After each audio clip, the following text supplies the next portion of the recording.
Matt, I like the gamer headset. Thank you very much. No one ever has, or well, check his chair out too. My gaming chair. Oh, you got a real, you got a real chair. Yeah, you serious? Well, my back had been killing me. Yeah, I had like a $40 Amazon chair, and there was no padding basically anymore. Yeah. And I had to do something about it. So I, we'll call it an investment. Yeah, that's what it was. Investment.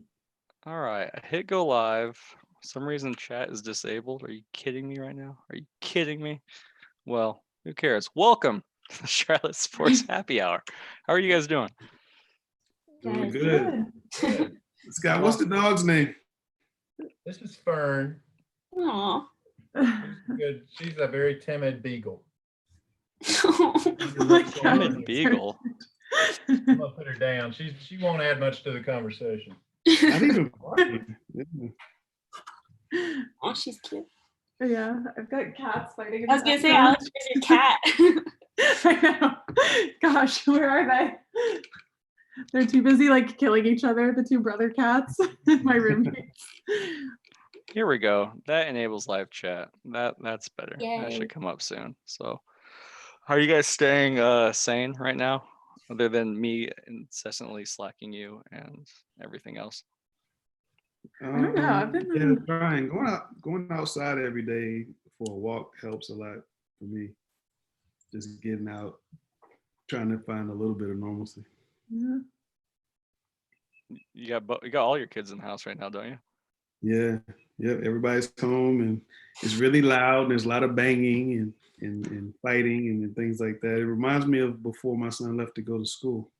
It all just returned to me. That's great. Alex, until I watched that video, I didn't know that you still were working off your bed there. Is that, you don't have furniture? Oh my gosh. Well, so we have a tiny, I'm like sitting at our tiny kitchen table right now, but we're going to get a new one. But then I was like traveling a bunch and we just never did. And then all of this stuff happened. And I was like, man, I mean, but now we've like ordered some furniture online to come in, but it's going to take a while to get here. So I've just been doing most of my work on my bed. So I need one of Matt's ergonomic gaming chairs. My back would be killing me if I sit up on my bed like that for a long time. I know. I've transitioned now more. So I'll take like calls on my bed now, and then I'll do more of like my actual typing on my computer now at the kitchen table. So got like a nice little window in front of me too here. Wasn't what you were expecting to be doing when you started here, was it? To be working at home, sitting on your bed? Oh my God. Yeah, this was starting with like the Daytona 500, coronavirus. It has been, quite a wild time. A little different. You've had, with the Daytona, that was just a crazy Daytona. First with Trump, and then obviously Ryan Newman's crash, kind of just everything went insane. You have not really had a chance to breathe since you've joined us. Well, and then with iRacing too, it just I got us on YouTube, the live chat feed. You got it? I got it up here too. Daquan Nash says hello. Hello, Daquan. I hope I pronounced that correctly. It's crazy, Alex, that the Daytona 500 wasn't really that long ago. Because doesn't it seem forever since we've covered anything live? I mean, it's been a Well, even since, I think Atlanta like 3 weeks has taken 3 years. Yeah, no, really. I mean, Atlanta was the last race that I went to, and I didn't even see racing there, but that was the last, I guess, event that I attempted to go to. And that feels like it was like a year ago. Daquan says Cam Newton could leave without us along. I don't understand the question. Something about Cam Newton. I have no reason why Cam Newton could leave with. Yeah. Daquan, come back and give me that question, man. Rephrase it. We want to answer it for you. We gotta know what you're asking. I mean, how much have you guys? How many questions you guys just got on social about Cam in the past week?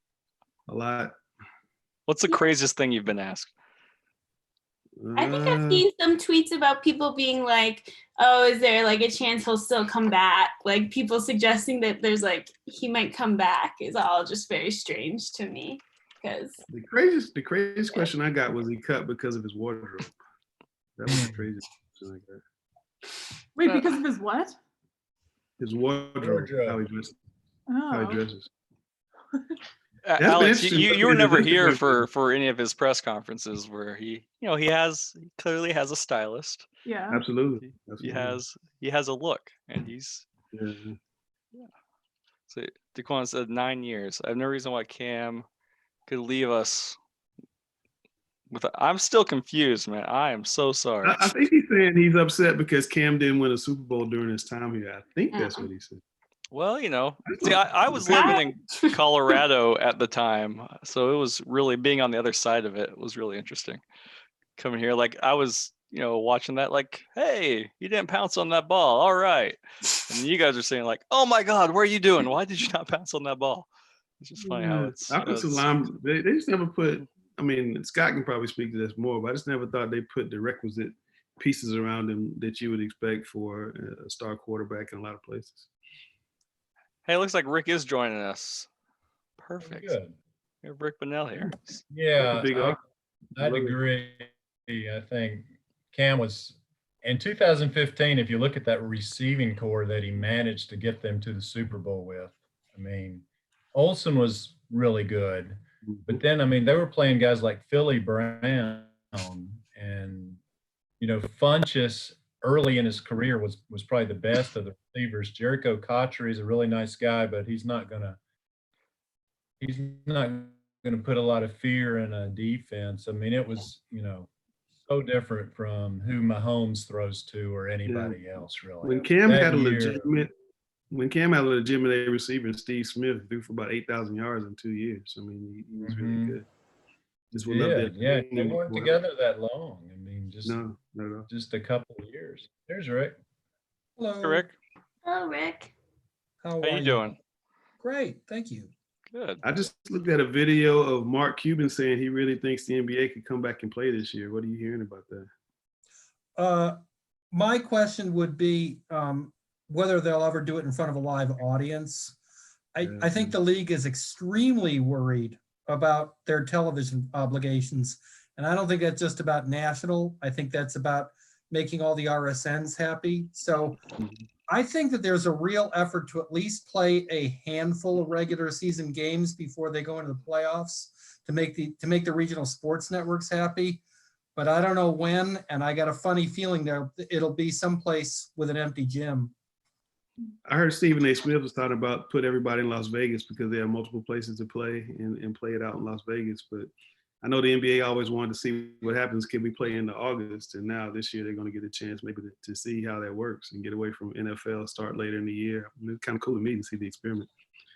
I just don't understand how they're going to sequester these people to a point that they're not worried about starting this all over again. Because, once one player, the whole nature of the game, people were talking about how, you can't play basketball without rubbing up against each other. Everybody uses the same ball. It only takes one person. Everybody knew that as soon as Gobert tested positive, there was going to be an immediate and dramatic response to that. Yeah, absolutely.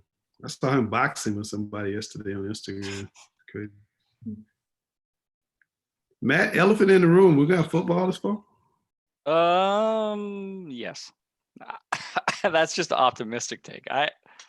It's kind of, I don't know.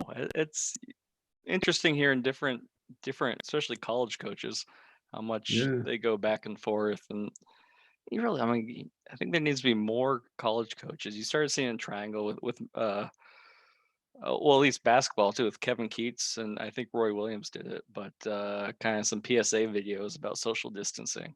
I really think if your place is like Alabama, where your god is Nick Saban, and those guys stand up and say, stay inside, you're going to listen. I really feel like more college coaches need to come out and say that and just be firm on, if you want to see us play this fall, you need to stay inside right now and really try to curb all this, because that's the risk of everything is that we're not going to have this. And I think Luke and Raleigh did a good call about this earlier this week. Is looking at the NCAA said, yeah, you know what, we're going for spring sport athletes. We're going to let them have another year of eligibility. It's going to be up to the schools. But schools are going to have to, foot that cost on their own for extra scholarships. And as Luke wrote in his column, it's all about football and the revenue that generates to even be able to think about starting to afford to pay these things. So really everything hinges on football, and it's a scary thing because that's the closest one. And you look at UNC. But what happens if they play? What happens if they play football and there's a lot less people playing? I mean, a lot less fans attending. Like there's 500 fans when he decides so they can social distance in the stadium. They still can't make a lot of money. No, I mean, it's TV. You're making most of your money off TV revenue versus ticket sales. But obviously, you have a Bryant-Denny Stadium in Alabama where you have about 100,000 people, and then you don't have. That's 100,000 tickets essentially that could be gone. So that's scary to think about, and lost revenue for sports in general, and what's going to happen. I just wonder how long it is before people feel comfortable, piling into a sporting event or a concert or even, a big church, to feel comfortable again. I wonder about that. If we're not going to see a new normal in sports events where the TV comes back first, the empty gyms, they come back first. Like Rick says there, I think it's all, if the NBA does return, it's all empty gyms, the rest of the season, whatever that season is. But like Langston says, I mean, I don't want to sit right next to a bunch of strangers for 3 hours that are, 30 people within 2 feet of you. I just wonder if this is going to have an inherent, the ticket sale problem we've already seen because HD TVs are so good already. I mean, you can watch a NASCAR race, an NFL game. So many things are better really on TV almost, except that experience. And now I think in some people's minds, the experience will be compromised. Absolutely. I agree. And then you have, athletes, I think, get a little scared too. Roman Reigns is a wrestler. He's not going to wrestle in WrestleMania, whatever it is coming up, because he had cancer and his system is compromised. And I've been watching the WWE. They've been continuing to broadcast, but they're broadcasting out of a studio with no fans. And I was thinking, this is kind of the future. They're trying to control as much as they can control. I even think about like those college football sidelines. Like there's a ton of people like standing. Like those teams are huge. Like there's so many people. Like the NFL, it's a little smaller. Like there's not as many people on the sideline. But like college football, you think of like packed sidelines. Like how can they? I don't know. Have that many people so close together for hours and hours? Like it just doesn't seem. Right now, it seems so unrealistic. But we'll see. Well, you got rosters of over 100, Yeah. and especially if you're the home team, you have more than 100 players on the sideline. Your visiting team, depending on the conference, limits how much you can travel. But you can't. And again, I don't really see a difference between. I don't see football being played without fans. The fact that it's still, the players are still, you still have contact, just like basketball. I know it's not, 70,000 people rubbing up against each other, but it's still sweat and bodily fluids going back and forth. And it's a really, I don't know, it's kind of a depressing thought, and in all of our profession too, to not have live sports for a while. And I think what UNC is looking at not even having athletes come back, like football players come back till second session of summer school. So everything's getting delayed, and there's no spring football, which, like, how rusty are folks going to be if you were to start football up first week in September again? It's the product's not going to be as good for a bit. I think that's fair to say. I think you get concerned about injuries too. I mean, I think this is going to be something that's probably going to come up and I've been seeing, like, just looking into NFL stuff, like when there's going to have to be, with all these sports, some sort of ramp up period, because otherwise these guys are going to be like, there's going to be injuries all over the place potentially, because their bodies aren't as used to it if they've been sitting on the couch for a while or just not used to that amount of physical contact. So I think there's just so much time that's wrapped into it, because if you rush like the start of back to NBA with like no time for those teams to get back together, there's probably the increase in injuries, and it could be a mess. You know, Elena, I agree with you so much in the sense that I think the NBA playoffs are going to be such a test case for soft tissue injuries. Mhm. I think you're going to get in a situation where, you know, people seem to think that this is going to be like the All-Star break, and people are not taking 4 or 5 days off. I think we're going to see a ton of hamstring pulls. Hopefully you don't see, you know, Achilles blowing up. And the other thing I was thinking about is even if they had just a short regular season, playoff basketball is so entirely different from regular season basketball in terms of the intensity of it all. Mhm. I think we're going to see an incredible, frightening rash of injuries, and some of them really serious.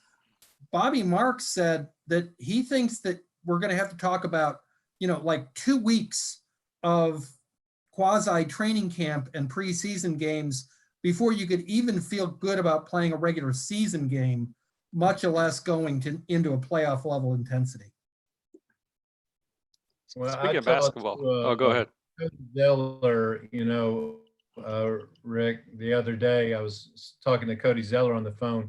His theory was that they'll play 4 or 5 regular season games as their preseason, more or less.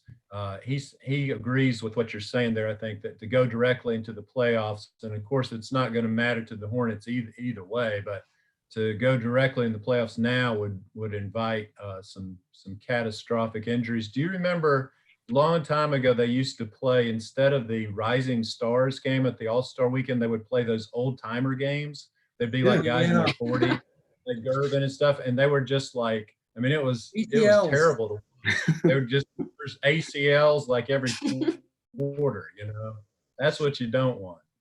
I'll tell you the other thing I think it's going to get complicated, and I'm curious what Elena thinks about this, is with the NFL draft, I understand as far as putting a draft together that, I mean, I'll use a Marty Herney expression. It feels like the hay is basically in the barn for these teams. I think it'd be very, very different for the NBA. And I'm not saying that, you know, they haven't been doing whatever they need to do, but if the NBA does not have a combine, and I think it's highly unlikely they have one, if they do not let players visit individual teams, I think it's going to create all kinds of complications. And Langston, I think the worst of this, you know, you and I both, you know, followed Dotson's decision and what a sort of wise, you know, organized way that he decided whether to go back to Kansas last spring. I think that an awful lot of kids are in danger of making really, really bad decisions about whether to stay in the 2021 NBA draft. And I don't think we're going to see the same dynamics with the NFL because they were so close to being at the end of that process by comparison. One thing I say about the NFL draft, I think the ratings are going to be astronomical because we're just so looking forward to some live sports. It's like the Jordan thing. That's going to be crazy. NFL drafts is going to be crazy.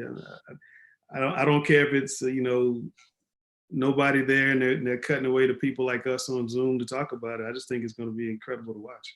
Yeah, and that's why they're having it. So that's the whole money. They're going to get so much money from holding that draft, and I'm sure ESPN's going to, whatever, they're going to be paying so much money. And I mean, that's why they're having it, I think is, I don't know, I think in another world, maybe you could see, like you said, Rick, that if it wasn't so close, maybe they really would consider not doing it. But it's, you know, most of the prep is done. All the stuff on tape. They had if the combine hadn't happened, I think, like you said, we'd be in a different spot with the NFL. Like, I think there'd be a much bigger case that's like, you don't know enough, you haven't got enough measurements. But I mean, the top 100, 200 guys, they've got pretty much everything they need on. It's the smaller schools that are a bigger issue, but yeah, it's all about the money here.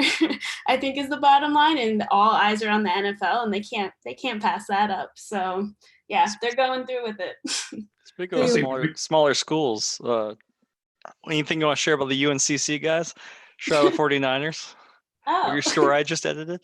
Wow. Well, we do have a story coming out about some UNC Charlotte players who, some of them, there's probably going to, I think all 3 might get drafted. I think one of Cameron Clark, an offensive lineman, is more on the line. But 3 Charlotte 49er players who are preparing for the NFL draft, and we're kind of doing a story on their experience, what this month has been like, not having their pro day canceled, and then meeting with teams over FaceTime, and then also on some players who now have no chance of getting drafted because their pro day was canceled.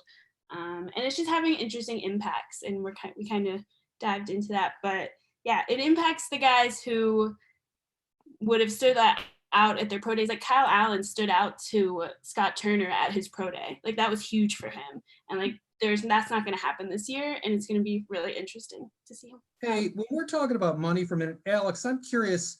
Yeah. In a situation like NASCAR, where the significant performers are independent contractors as opposed to employees, if they don't run for a significant amount of time, how many teams do you think might go out of business as a result of this?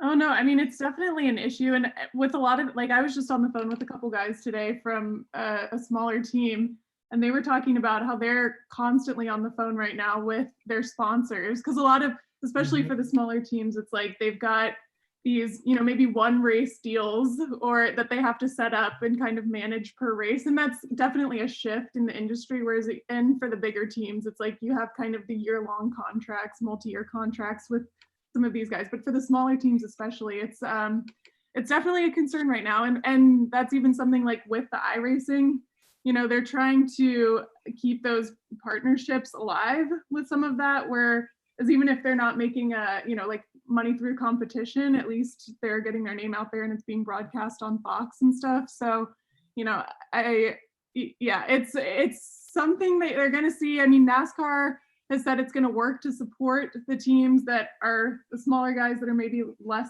well funded. But in terms of like the amount of money that's going to each of them, you know, right now, even NASCAR is operating on, you know, pay cuts for all of their employees and stuff. So yeah, I mean, it's tough to put a number on it right now, but it's something that for sure, I'd say, you know, a handful, maybe like 10 or so teams, the bottom 10 are probably pretty concerned with that right now. It just feels like the economics are so different than other sports that way. Yeah, You know, but I will say, I mean, nobody's under an umbrella. Yeah, I mean, I will say though that I think NASCAR is going to be the first sport that we see back in competing. You know, a tentative schedule is kind of released or is circulating right now, and they have May 24th as the Coca-Cola 600 at Charlotte Motor Speedway is kind of the initial race back, which is, you know, much earlier than I think we'll see any other sport. And, you know, the fact that they've been able to continue, you don't have like I guess the issue of lack of practice or injury or whatever, because they've just diverted this like off season time to like iRacing. So these guys are still on their simulator rigs and they say it's really comparable to what they're typically driving in. So yeah, it's a weird lull period. And I think for everyone in sports, it's a tough time, but I think NASCAR, it was kind of like the last to postpone its season, and I think it's going to be the first one back too. Do you think that they'll put people in the stands initially? I think they're going to try everything they can to do that. You know, I know that was one of like the biggest things that some of the officials said was they wanted to keep fans there, and so I feel like they're not going to run a race really without fans. So I think with that, they haven't said, you know, with that May 24th date, whether it is or isn't going to run without fans, but, you know, I think that's what they're aiming for. Do you really see? I can't imagine they're going to run that race. Yeah. At that time. But Well, I mean, I hope you're right, Alex. Or I don't know exactly. And they're still trying to run like all 36 of their races this season, which I cannot imagine they're going to run. What are they going to do? Triple headers? I mean, it's right. Well, so the tentative schedule I saw, it's got, you know, 4 Wednesday races. They had 2 off weekends basically. So they got rid of the off weekends, 4 Wednesday races, and then 2 double headers starting with May 24th, which would work out. But again, that depends on, you know, how this thing goes, what the CDC says, what the recommended guidelines are. And so either they're going to have to start running stuff earlier without fans, or just cut some stuff. We're gonna have to start making Langston a NASCAR reporter just so Alex can get a day off. I think we need to have a pool between the 5 of us. Which one of us covers a game first? Well, I'm surprised. I would think golf would be the first thing back. It just seems like you could almost play golf right now. I mean, people are still playing golf right now Yeah. without fans.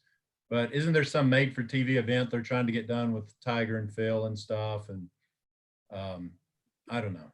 It seems to me like that could be easier to do than NASCAR. But let me ask you something about eSports, Alex, because you're our expert on that.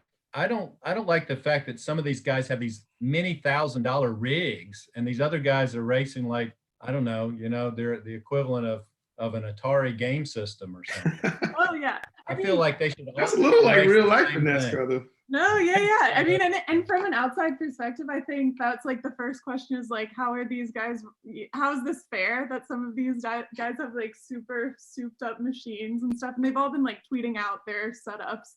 But the guy, I mean, to me, Yeah. it was the guy who won last weekend's race, and then in the post race press conference, he said he got his 12 years ago, cost him $300 compared to some of these like, $10,000 setups. And he's just practiced a lot on it and is super comfortable with it. So it's more, I think, about the time that guys put into it, at least what they're saying. It's more about just like the time spent practicing. And you've got a lot of, I mean, in that Pro Invitational, which is kind of like Sunday's marquee event now that they're doing, you've got a lot of like the Cup drivers who, you got like Jimmy Johnson and Kyle Busch and all these guys that are big names, but they haven't necessarily raced on like the iRacing as much as some of the other guys. So yeah, it's more just about like how much time you spend on it, apparently. Okay. Someone in chat real quick, they challenged me to 1v1 in Fortnite, and so I said, you can't handle my macro keys, man. I'll outbuild you. So there you go.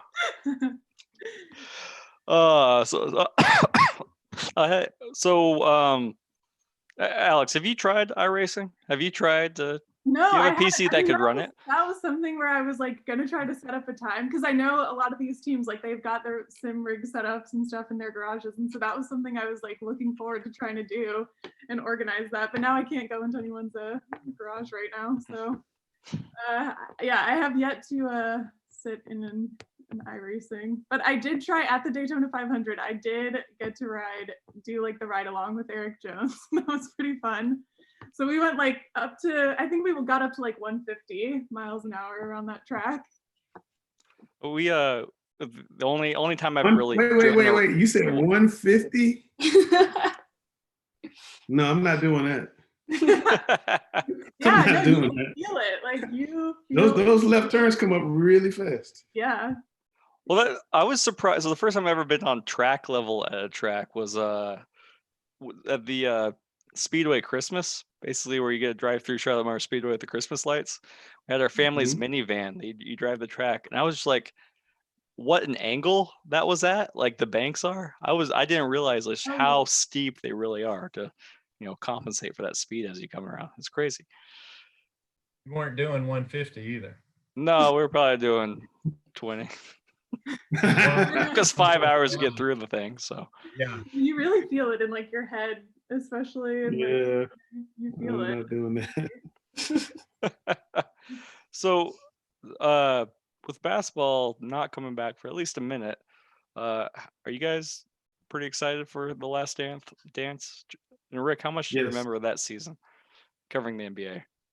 I thought the Bulls were under incredible pressure to sort of live up to the billing. I guess the thing that would remind me of the most is that, when the Warriors knew when Durant's situation was up in the air, and actually so was Clay's.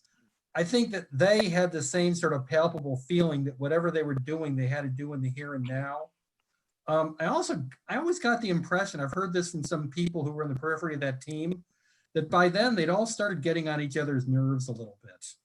And I'll be curious how much the documentary deals with that. Phil is really good at what he does, but he's grading over time. Do you remember that playoff series pretty well with the Hornets? Just that Hersey Hawkins was getting furious with all the calls that Jordan was getting, and he felt like he was getting none by comparison. What? So Vlade Divac was on that Hornets team, right? That would have been. I went back and read all of our coverage of that. Yeah. Glenn Rice was their best player. And then Mace. they had David Wesley and Bobby Fields were good players at the time. You know, they were a good team. I mean, they won 48 or 50 games that year. They won a playoff series. But then, you know, and they even beat Chicago in the second game there, Rick. If you were there, I read your story. They tied that series at 1-1, and then they came back to Charlotte and just got trounced. But they'll be in the series, I guess. You know, they'll be in the last dance because that was one of the 4 playoff series that the Bulls. I was hoping it was going to be like 10 straight nights and not like over. I know. You gotta spread it out. Yeah. I know, So- everyone would just binge it immediately. Yeah. Yeah, I guess I'm just so Netflix, you know, a bull now. I just think everything should just be out. But yeah. Right now, ESPN needs you to have a reason to subscribe to ESPN Plus because it's hard to justify one right now unless. So if they keep you coming back week after week, like that's what Disney Plus did with The Mandalorian was Yeah. release They them hooked me week on at a that. time, so you have a reason to keep paying.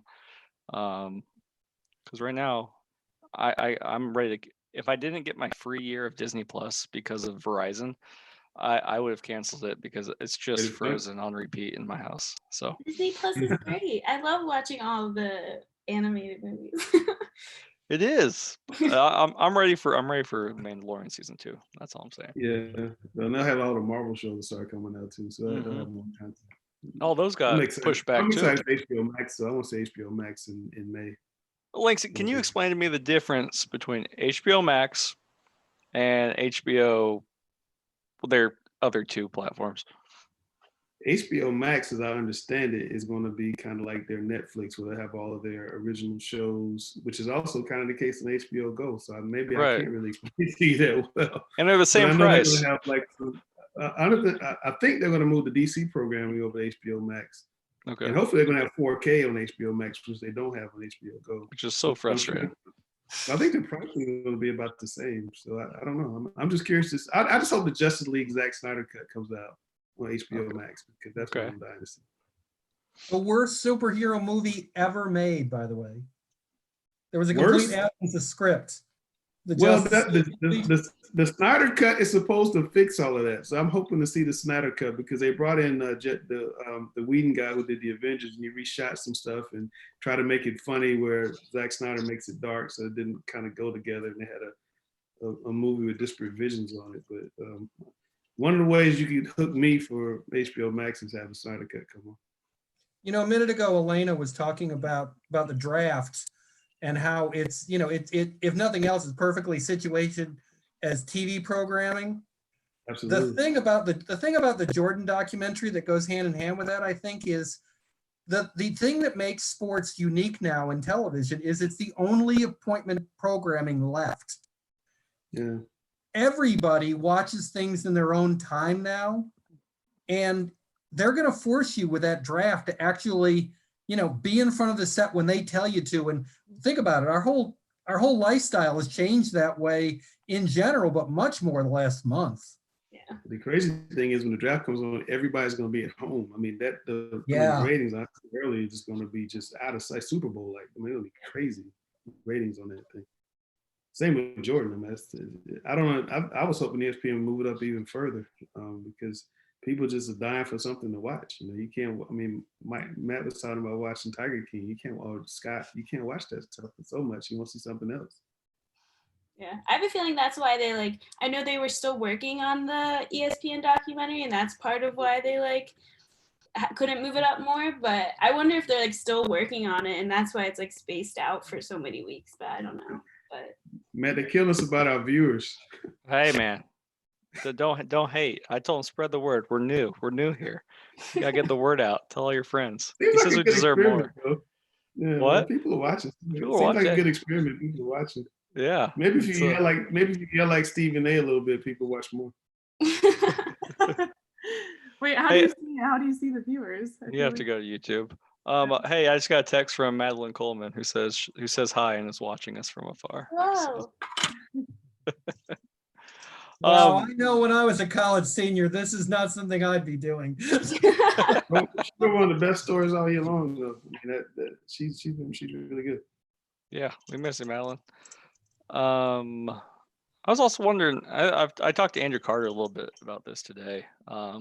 Give secret story idea away, but looking at there's 11 minor league baseball parks in North Carolina, I believe. Mhm. I mean, some of them might share with the college, but they're just laying empty right now. And how those are usually minor league baseball just across the country. I get that it's more community focused than giant team focus, but it's just such a nice start to spring and eventually summer with all your weird foods, all your weird promotions, your D-list celebrities that come out for interviews and everything. And these places are just, there's 11 parks in North Carolina and they're just empty and no one's, it's just, I don't know. I think there's a story that could be done looking at that. And I think it's really, I've been meaning to reach out to Tommy at the Knights and just say, hey, how are you doing? This is just so weird.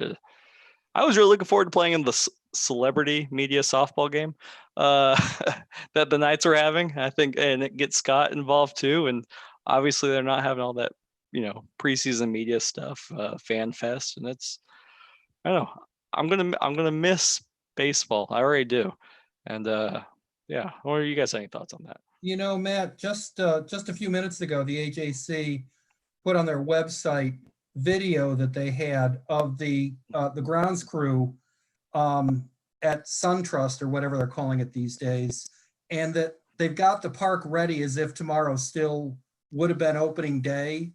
And it just felt like both charming and sad to look at the video because there was such a sense of, we baked the cake and nobody showed up for the birthday. Yeah, that's exactly how it feels, and that's. But I feel like you gotta wonder too if some of these places can be turned into like testing center sites. And I mean, I know some of the parks have started doing that, and like the speedways now are opening for like pop-up atrium health COVID-19 testing centers. So I feel like, I don't know, maybe there is a better use for some of those spaces. A friend of mine, he lives in Florida, and he was tested the other day and it was a pop-up site at the Jacksonville Jaguars NFL Stadium. He had to wait in a line that was 5 hours long, but that's where it was. And we'll see some of that, more of that already. I think Atrium, they're gonna make a field hospital somewhere.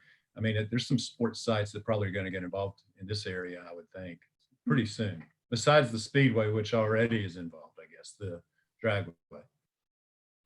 That's been cool seeing how much sports are getting involved and trying to be part of the solution, whether it's ownership or like team ownership or even just individual athletes. Tell Christian McCaffrey today with his new fundraising initiative, and I guess that's part of to be expected because they're kind of seen as leaders in their communities. But it is nice to see all that, and we're seeing kind of, I don't know.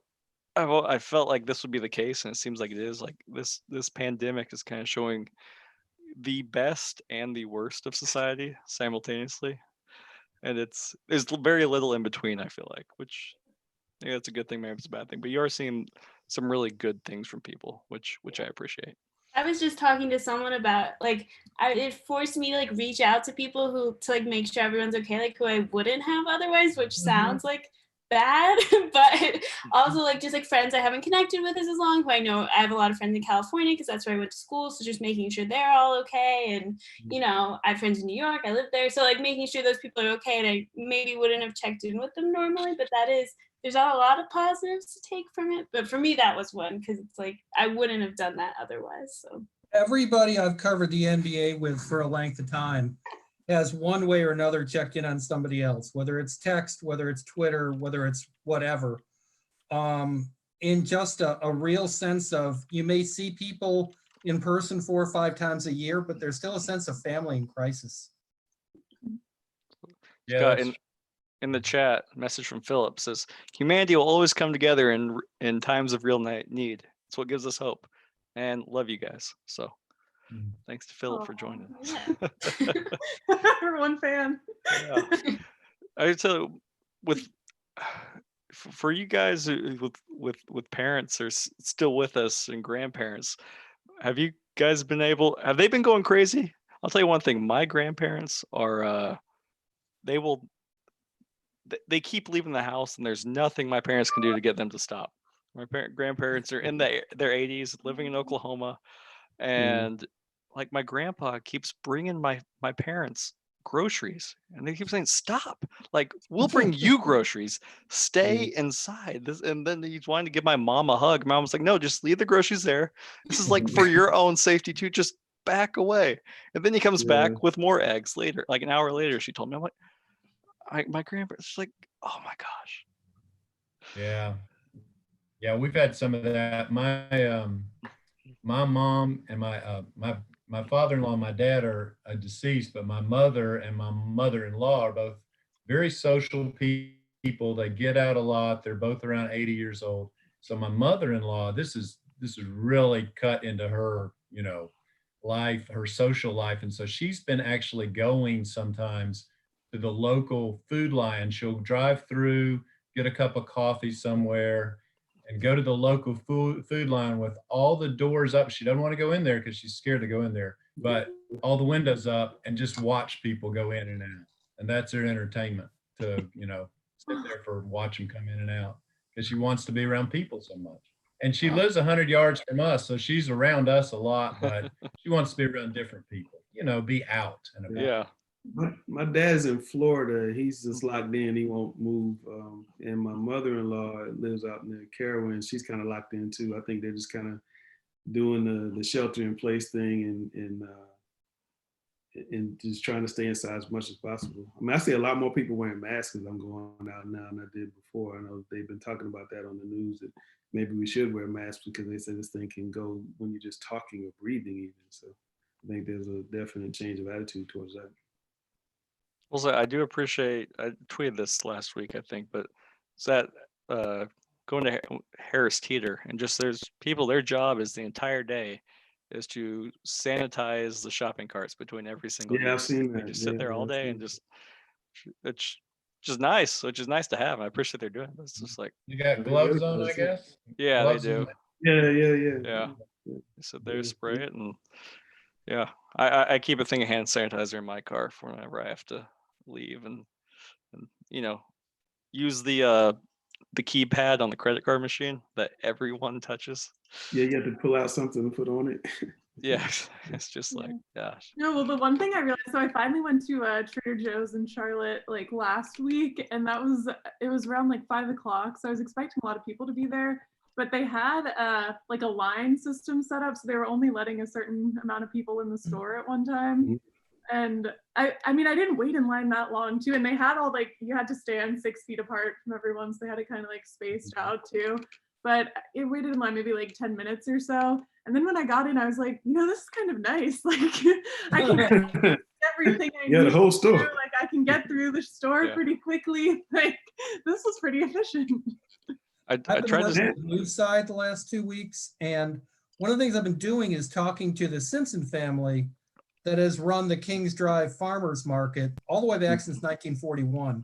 And I checked back in with them today because they're supposed to open tomorrow, and they were uncertain whether they were going to do it. Well, Norm Simpson told me, and I think this is really cool, they're pushing back the opening until next Friday, specifically because back at the farm out in Indian Trail, they are building from scratch 6-foot tall fiberglass shields because they're very uncomfortable with the idea of putting their longtime employees into that situation as cashiers. So they went and asked for best practices. They're putting these shields up at every cashier station, and they're putting in sinks specifically so that people can wash their hands. I think it's really cool because if you've spent any time in Charlotte, what a great sense of community there is to that particular farmers market, and they didn't want to close, and they also didn't want to put people at risk, and they put a lot of thought into all this. Pretty cool. I also liked your story last week about the golf courses and what they're trying to do, and just the public courses trying to stay way ahead of it, thinking proactively a month ago, 2 months ago, to try to make sure they were ready. And it seems like it's working so far. Yeah. Langston, have you played lately since people started taking heavy precautions? No, I haven't. I played right before that happened, but I haven't played since then. I just heard that they have like big barriers where you can't come close to the workers, and you have to scan your own card, and only one person per card. Things like that make sense unless it's your family member. So that stuff makes sense. I probably am going to play in the next couple of days. I'm just going stir crazy, and Motor Son wants to get out and play. So yeah, I'm going to get out, so I'll be able to report once I do. What do you guys miss the most? Plastic Oh, at go the ahead. golf courses too? Like, are they plastic? Say again? Say again? Are they plastic barriers at the golf courses too, or is that just at grocery stores they're using those? I'm assuming they have some type of barrier, but I don't know what it is. At the hair street I go to, there's like a glass when you come to the counter. There's like a glass shield there, but then the place where you put your money in is kind of to the right of it, so you're still kind of talking to the person away from it. But they do have it there. Yeah. They don't have anything like that at our Harris Theaters. Yeah, I The think one they in need to be Denver wide. or the one in Huntersville. Yeah, I think they need to be wider, the shields. But I mean, it's good they do have them. Golf courses are encouraging people to pay ahead online so that you're not even doing a transaction once you get to the course. Yeah, that's smart. That's smart. What We Philip's question? I ordered DoorDash the other day, and the DoorDash guy left the food, and he backed up like 6 foot. I mean, I felt like I had the ickies when I came to the door, but I mean, it's what they do, you know. I mean, but it was good. I mean, it was really good. And Chick-fil-A has like a new situation. They have a line, and you stop in that line. They wave you through once there's only like 3 or 4 cars, and they hand you your food on a tray, and they don't touch it. You touch it, and you take it home. So I mean, people are making changes that make sense. Curious, what do you guys miss the most? Like not being able to do or not being able to go? Yeah, where do you miss not being able to go the most during all this? That's Charlotte specific. Out to eat with my wife, I guess. I just like to go out to eat with her. I just can't. Yeah. I'm stuck in the house. I miss going to games. I miss going to visit my friends. Yeah, probably to like the gym, because I feel like, The gym. like the other day I was like walking around the kitchen. My roommate works in healthcare, so she's actually like gone most of the day, and she's not working at a hospital, but she's technically like still considered essential, I guess. She's an occupational therapist, so she's like gone during the day, gets home at like 5, and then I'll be like just chilling at home all day. And I was having one conversation with her, and she's like, why are you like pacing so much? My exercise in the house. in the kitchen. Tiger. Pacing. Yeah, I walked from my bedroom to the kitchen. That's about it. I was really conscious because of the stories I was writing about what the parks were doing. But in my own head, what I was thinking was, if they close that greenway, I am going to be so emotionally fried, it'll just. No, Rick, well, something you said, this wasn't about the golf course story, but the farmer's market thing with the plastic, because that was something when I did that story on the NASCAR engineers. They're now making face shields in their development center. And one of the things that the engineers told me was that like plastic has been something that they're pretty short on now, or at least, you know, that's what they're having the most trouble, is just finding those materials. Because right now, he said it went from like all the paper products, everyone was like buying toilet paper up right away, and now there's kind of this like resource shortage of plastic to make the barriers and face shields and all that stuff. Hey, Alex, can the crews work on the cars right now, or are they barred from doing that? No, they can't. Yeah, that's yeah, I mean, and mostly it's because like they're you know, they're not allowed to get that close to each other, but then also there's no like new car. Yeah, it's only really like, you know, the eSports stuff that they're able to be doing at this time. Do you think they're reaching a new audience with their eSports initiative right now in NASCAR? I mean, I think think, I mean, it's like prime, it still is like prime time, and it's the only sports that are running. You know, they topped 1 million views last week on FS1 and Fox. They have it on Fox Sports now too. So yeah, I mean, I think there's people tuning in that are casual sports fans that are. I'm sorry, guys, but I got to get on the call. They keep calling me. I'm sorry. My son has a virtual call with a college staff. We got to jump on. Okay. But All right. I'm Langston, going to jump off. Huh? thanks for joining us. All right. All right. You guys take care. See you, Langston. We better But- get that story when Trey makes his decision. That's all I'm gonna There you go. Yeah. I'm gonna get scooped on that one. That would not be good. Well, Alex is working on a story about Langston and Trey right now. Yeah, I talked to Trey like an hour ago, a couple hours ago. And Okay. so I was trying to get the scoops on his dad, but he was pretty nice. That's what I was talking to Langston about yesterday. I think is it kind of weird for you in this situation where you want to be respectful of your son's decision and let him announce at his time and everything, but you also work for your son's hometown paper and you cover sports and you kind of probably are itching to know. Well, that's what I mean. I kept asking him. I was like, dude, like I've heard you narrowed it down to 11. Is that list like any smaller now? Like, is that number any smaller? And he's like, no, it's still 11. It's still 11. I'm like, okay, well, will you let me know when it is? Yeah. So the day Trey announced that he was transferring from Santa Clara, I had a college basketball head coach text me and he goes, "Hey, do you know a Langston Wirtz who works at the Charlotte Observer? His son Trey is really good, and we kind of want to look at him. He's transferring." I'm like, "Yeah, I know Langston." It's just like everyone was trying to get info on Trey. And I think that's pretty cool. I got a funny story about that. The other day when Langston and I were working on that park story, Mm-hmm. Adam Bell, one of our news site editors, we all know him, but Adam went to Virginia. And so Adam did a video call with Langston and I to talk about what he needed us to do. And before he would start talking about that story, he said, "Langston, I want to talk to you about Virginia." Oh my And God. so he starts doing this whole sales pitch over the phone. And I'm thinking, my God, can Langston go anywhere without this starting? No. I mean, this is going to be part of like the future that I write about them. But yeah, when I talked to Langston 2 days ago, he said that he took 60 calls in one day. 58 precisely, but almost 60 calls from college coaches.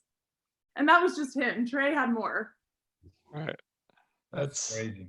I went to go see Trey and Dotson were on the very same team. I mean, that was the backcourt at Providence Day, and suffice it to say, two high D1 players on the same team. They were very difficult to beat. And their AAU team, there was a kid named Bam Adebayo who's kind of done okay since then too. That must have been a heck of an AAU team. We've had some really good basketball talent, out of Charlotte. I mean, you just kind of go through the list. There's been a number of them. You guys Even are reminding dating me. back to David Thompson and Bobby Jones and all those guys. Worthy. I mean, if you start including Gastonia and Shelby and all that. Scott should be in Atlanta right now at the Final Four, which would start tomorrow. Or not tomorrow, what? Yeah. Saturday. Right? Yeah, Saturday. I keep thinking Yeah, next that's a week's supposed to killer, be man. OTAs, so Okay. that's not happening. Oh, I miss basketball.